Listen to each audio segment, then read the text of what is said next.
Halo guys, selamat datang di Republik Rupiah. Beberapa hari terakhir ada hal yang menarik untuk dibahas. Pasar kripto, tentang FOMC Fed, tentang Donald Trump, tentang Bitcoin, tentang adopsi institusi. Saya bakal rekap di video ini, kalian tonton sampai akhir. Kira-kira masih makin yakin nggak dengan industri kripto? Oke, let's go.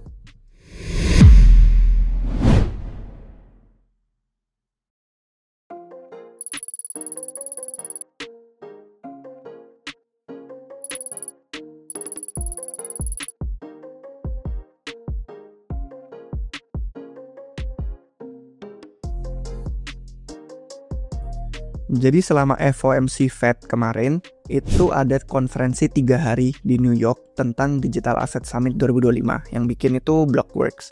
Dan kita bakal lihat dari 3 hari itu kira-kira apa highlight yang paling menarik. Karena banyak sekali speaker mereka yang sebenarnya itu dari institusi ternama. Yang pertama, itu speaker paling awal di hari pertama, Meltem Demirors, itu sebenarnya judulnya menarik. Dia bahas tentang believe in something, karena dia percaya ada beberapa hal yang dulu dipercaya industri kripto, dulu bikin kita dari bukan siapa-siapa menjadi industri besar, valuasinya jadi tinggi triliunan dolar, tapi sekarang udah mulai berkurang. Nah, dia bilang katanya jangan percaya kayak proof of stake. Katanya market cap Ethereum tuh bakal 1 triliun dolar kalau Ethereum masih proof of work. Terus katanya jangan percaya sama manajer aset yang menerbitkan ETF atau perusahaan penerbit stablecoin, karena mereka tuh cuma cari uang, cari profit. Katanya mereka tuh bukan misionaris kripto. Nah, institusi yang masuk ke pasar itu kemarin dia nunjukin, katanya masuk ke pasar bukan untuk membantu kita tapi menyuri uang kita. Sama aja kayak token memes. Dia sebenarnya presentasinya banyak banget sih, ngasih lihat gambar-gambar memes karena lucu dan gampang visualnya untuk dipahami. Intinya slide-slide yang tadi 1, 2, 3 itu dia bilang katanya menurut data penerbit ETF dan stablecoin itu ngasilinnya 9,1 miliar dolar dari fee tahun lalu. Angka yang lebih banyak daripada gabungan semua protokol DeFi yang desentral di kripto yang 9 miliar dolar. Jadi selisih 100 jutaan dolar katanya. Dan dia ngomong ya sebenarnya jadi sama aja kayak token memes ya. Institusi masuk ke kripto nyari duit, nyari untungnya doang, profitnya nggak menguntungkan kita. Sama dengan halnya meme coins, itu menurut presentasi dia. Dan dominasi Bitcoin yang meningkat itu katanya pertanda kalau kripto stagnan. Dari segi pasar, sosial, dia bilang solusinya ya harus ngelanjutin modelnya Bitcoin, proof of work. Jadi narasi AI yang ada di seluruh dunia katanya itu tidak mungkin tanpa Bitcoin dan tidak mungkin tanpa proof of work. Karena banyak model bisnis yang akhirnya bangkit dari miners. Karena miners kan harus bikin data center, harus cari listrik yang hemat, dan mereka harus mendorong permintaan hardware. Dan katanya potensinya masih bagus, masa depan kripto itu ke depannya. Pokoknya kita harus semakin terlibat dengan permintaan demand energi dan compute katanya. Jadi energi dan komputasi terbesar dalam sejarah. Karena bakal semakin butuh dan sumber daya yang langka itu harus bisa dikoordinasi lewat infrastruktur kayak blockchain dan kripto menurut dia. Dia ngajak investor untuk jauh-jauh deh dari entitas terpusat yang nyuri uang kita, dan kita harus beralih ke infrastruktur energi yang desentral karena kripto. Banyak banget sih pokoknya pembahasan lebih lanjut. Kalau misalkan kalian pengen nonton, langsung aja kita nonton di channel YouTube-nya Forward Guidance. Itu di sana ada banyak dari day 1, day 2, day 3, pokoknya di bagian yang main stage kalian nontonnya. Nah, untuk beberapa speaker lain setelah Meltem Demirors itu yang jadi highlight mungkin kayak Bo Hines. Untuk yang belum tahu, direktur eksekutif dari Dewan Aset Digital untuk Presiden Trump. Bo Hines ini diwawancara pertanyaannya soal strategic Bitcoin reserve dan rencana pemerintah AS megang Bitcoin. Kata dia sama aja kayak negara tuh ditanyain mau punya berapa banyak emas. Jawabannya udah pasti sebanyak-banyaknya. Jadi itu mungkin highlight dari hari yang pertama.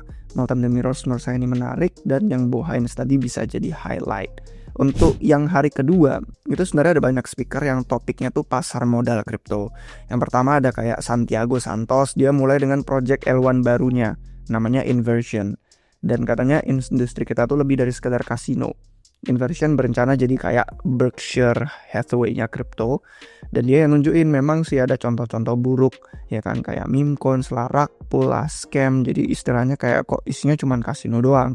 Dan Inversion itu project yang pengen katanya orang tuh nggak harus paham teknologi kita, yang penting bisa adopsi. Makanya dia nyari partner-partner dari infrastruktur yang bakal dipakai orang pada umumnya, retail maupun bukan. Pokoknya dia berusaha untuk tidak promosi berat tentang teknisnya inversion, tapi lebih ke kayak real use case-nya itu apa. Intinya sejauh ini saya senang sih, karena dari konferensi Digital Asset Summit 2025 itu banyak fokus mereka kembali ke fundamental, dan mereka tuh pengen building sesuatu yang legit di industri crypto. Dan ada banyak lagi speaker yang ngobrol tentang kayak investasi gitu ya. Salah satu venture capital, Framework Ventures, itu ada orang namanya Vance Spencer, sempat bilang cerdas untuk kita tuh merasa bearish dengan 99% altcoin, tapi kita bisa cari yang unggul, yang beda sendiri, yang unik, yang legit, dan mungkin bisa outperform lainnya. Nah, tepat sebelum FOMC itu ada diskusi bareng sama Mohamed El-Erian tentang suku bunga Fed. Jadi dia bilang katanya pivot sebenarnya nanti berasal dari Fed yang harus mengubah narasi.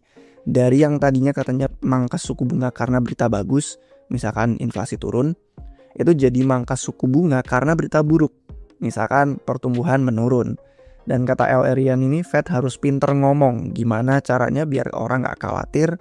Dan ternyata yang di FOMC Fed kita lihat itu ya kurang lebih hal yang dia ungkapkan di situ, yaitu Fed AS memutuskan untuk pause cut rate. Kemarin katanya ada banyak kata ketidakpastian ekonomi itu diulang berkali-kali, dan mereka tuh ada yang bilang salah satu analis itu katanya nggak paham yang sedang terjadi.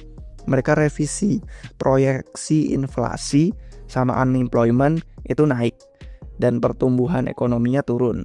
Sebagian besar karena alasan tarif Donald Trump yang katanya bisa mengarah ke stagflasi seiring waktu. Ada beberapa orang di Twitter yang saya lihat itu ngasih chart. Dan Powell bilang sih katanya inflasi yang disebabkan sama tarif itu bakal cuman sementara, transitory. Itu kata yang sering banget favorit dia ulang-ulang selama pandemi tahun 2020. Nah, Powell ini memang sih di posisi yang sulit karena administrasi Donald Trump itu kan pengen menghambat employment dari Doge-nya Elon Musk gitu kan, Department of Government Efficiency, pengennya efisien, pecat staf pemerintah yang kebanyakan. Tapi pada akhirnya kalau kemarin saya lihat di berita itu di-hire lagi, jadi yang dipecat di-hire lagi. Nah, kemudian ada juga beberapa kebijakan kayak diregulasi keuangan, di lever sektor publik, sambil pengen neken yield treasury yang 10 tahun. Jadi intinya kayak mandat Fed, Powell itu kan tugasnya inflasi sama unemployment. Sedangkan administrasi Donald Trump itu tarif malah jadi tekanan ke inflasi, terus Doge-nya Elon Musk itu jadi tekanan ke unemployment. Dan sinyal Fed katanya pemangkasan suku bunga berikutnya itu waktu ekonomi rusak dan terpojok. Jadi ya kurang lebih yang Mohamed El-Erian bilang sebelum pertemuan FOMC ini. Dan Presiden Trump nggak begitu suka. Akhirnya Trump nge-tweet, Fed ini harusnya udah pangkas suku bunga untuk persiapan tarif, kata dia. Yang jelas ada dorongan untuk berubah. Mungkin kita bakal bahas lagi di live stream besok bareng sama Briudi. Nah, di hari ketiga yang terakhir untuk penutup Digital Asset Summit itu ngomongin soal Trump ya, dia muncul jadi presiden AS pertama yang bagiin pesan ke konferensi kripto dalam sejarah di hari ketiga Digital Asset Summit 2025. Kalau dulu kan sempat juga Trump di konferensi Bitcoin Miami kalau nggak salah, cuman itu waktu dia masih kampanye, belum menjabat. Jadi ini pertama kalinya acting presiden yang sudah menjabat.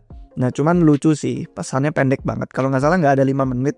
Ekspektasi orang juga terlalu tinggi soal materi yang bakal dia bahas. Ternyata cuma ngulangin hal-hal yang sama poin-poinnya waktu kampanye. Ada yang bilang videonya tuh kayak kita bayar orang untuk buatin video ucapan selamat ulang tahun ke temen katanya. Lucu sih.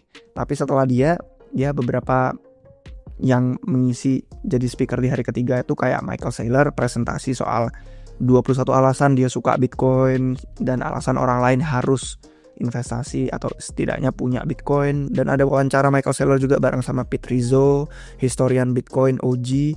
Gaya ngomongnya Michael Saylor memang cocok sih jadi sales Bitcoin. Cuman menariknya itu inti dari semua hari-hari terakhir ini, rekapnya menurut saya adalah semakin banyak mata institusi masuk dan kita bakal lihat harapannya produk-produk yang semakin legit ke depannya, use case yang bisa bikin orang akhirnya peduli dan nggak menganggap industri kita tuh cuman kasino doang. Kalau misalkan ada poin yang ketinggalan atau kalian punya pertanyaan, harus gabung ke live stream RR besok bareng sama Bliwidi. Oke guys, sekian dulu untuk hari ini. Semoga bermanfaat. Kalau suka jangan lupa kasih jempol, jangan lupa subscribe biar gak ketinggalan video baru dari Republik Rupiah. Sampai jumpa di episode berikutnya guys. Cheers.